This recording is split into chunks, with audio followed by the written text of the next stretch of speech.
आशा की किरण। નબળામાં નબળો દિવસ પ્રભુ રાઘવ અયોધ્યા રિટર્ન આવ્યા, ભગવાન પધાર્યા. અમાસને દિવસે પરમાત્માનું આગમન થયું. અમાસ દિવાળીમાં પલટાઈ ગઈ. પરમાત્માના આગમનથી નબળામાં નબળો દિવસ શ્રેષ્ઠમાં શ્રેષ્ઠ દિવસ બની ગયો. ભક્તો કથા મને શીખડાવે છે, આપણું જીવન ગમે તેટલું હલકટ હશે, ઉતરેલું હશે, પણ આપણા જીવનમાં પરમાત્મા જો ઇન્વોલ્વ થશે, પરમાત્મા આપણને રતિ થશે, તો આપણું જીવન પણ શ્રેષ્ઠમાં શ્રેષ્ઠ બની જશે. અને ઘણા બધા ઇતિહાસો છે.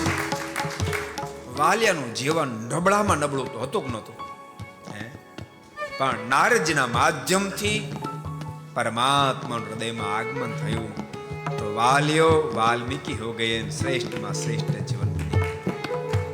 ભગવાનના ભક્તો, અમેરિકા આવ્યા છો, પણ જીવનને દિવ્ય બનાવી રાખશો. को पसंद आया हो तो लाइक करें और शेयर करना मत भूलिए. सब्सक्राइब करें सरदार कथा चैनल को और बेल आइकॉन पर क्लिक करना मत भूलिए लेटेस्ट वीडियो सबसे पहले पाने के लिए.